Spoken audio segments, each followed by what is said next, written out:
Mi zaplakano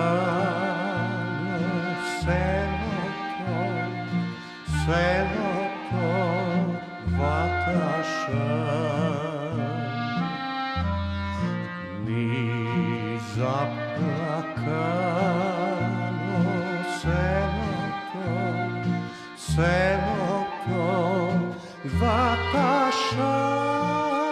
Роднини на загинатите, делегација предводена од градоначалникот на Кавадарци Митко Јанчев, председателот на Советот Ристо Сакалиев и повеќе делегации од општествено-политичкиот живот во Кавадарци, денеска во Моклиште положија цвеќе на споменикот на 12 ваташки младенци, со што се одбележаа 77 години од зверското убиство што на денешен ден во 1943 година го изврши бугарскиот фашистички окупатор.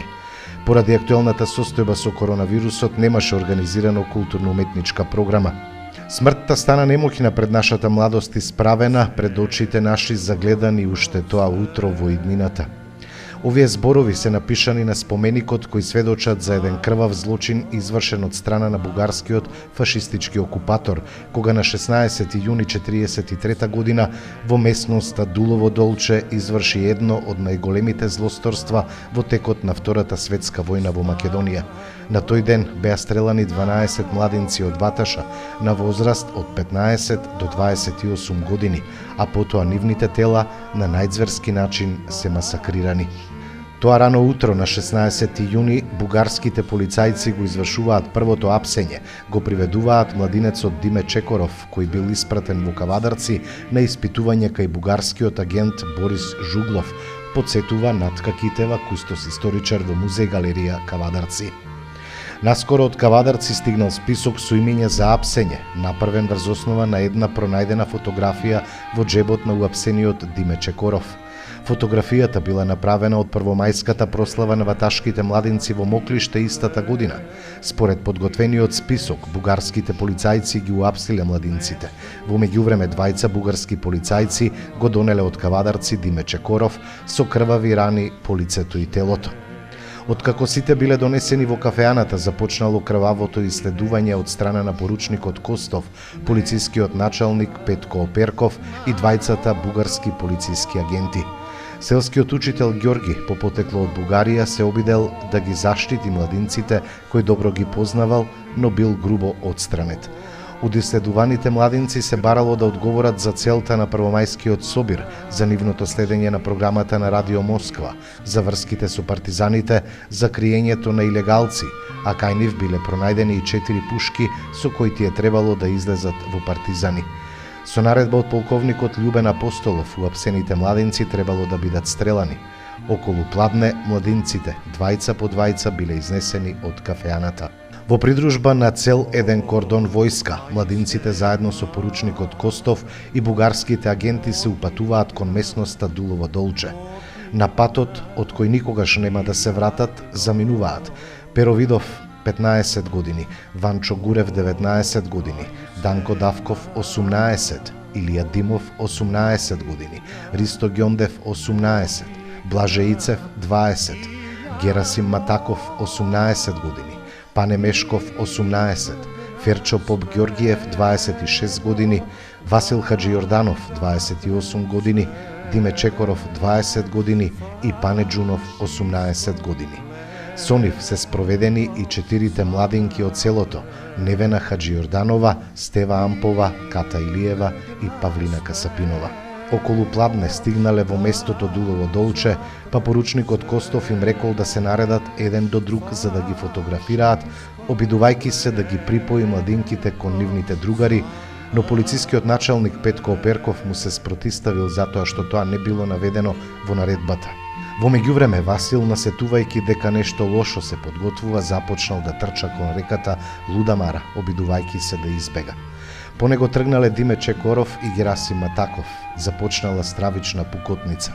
Младинците, погодени од рафалите на пушкомитралезот и куршумите од пушките, паѓале како покосено класие, еден до друг. Насекаде во воздухот се чувствувал силен мирис на барут. По претрпениот шок следел силен писок на девојчињата, од кои 3 ги изгубиле своите браќа. Нозете веќе им биле непослушни и биле приморани да седнат на земјата, одбегнувајќи да следат страшен призор. Потоа следувало најстрашното. Војниците како по заповед ги извадиле бајонетите и да бидат сигурни дека успешно ја завршиле работата, започнале со нив да ги бодат телата на оние младинци кои се уште покажувале знаци на живот. Но тоа не било се. Војниците по извршениот масакар започнале да им пребаруваат по джебовите, а на неколкумина им ги одзеле часовниците од рацете. Масакрот во Ваташа бил запишан и во билтенот на Генералштабот на НОВ и ПОМ од септември 1943 година. Во Ваташа веќе се прочула злокобната вест за трагедијата на нивните деца во Моклиште и целото село веќе било на нозе. Кога војниците и преплашените младинки се враќале кон селото, ваташани веќе се упатувале кон Моклиште. Ниту еден злостор во историјата не останал неказнет. Заслужена казна ги стигнала сите актери во овој масакар. Учесниците од стрелачкиот одред во крвавиот ваташки злостор во борбата кај село Стремашево на 13 јули 1944 година ја добиле заслужената казна. 2 батаљона на втората македонска ударна бригада во жестока акција ја ликвидирале оваа злогласна единица.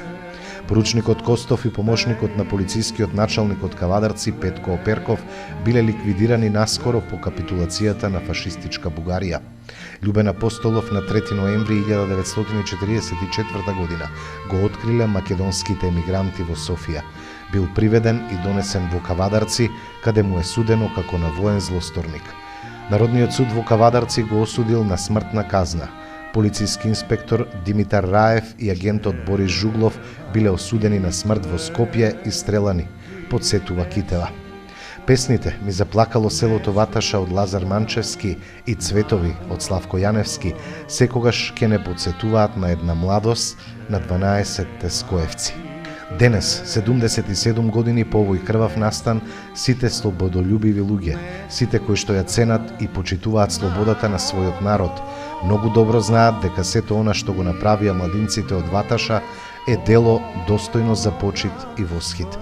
Секогаш ќе остане да се памети и почитува од сегашните и идни генерации, затоа што нема ништо посвето од слободата на својата татковина и слободата на својот народ. Вечна им слава.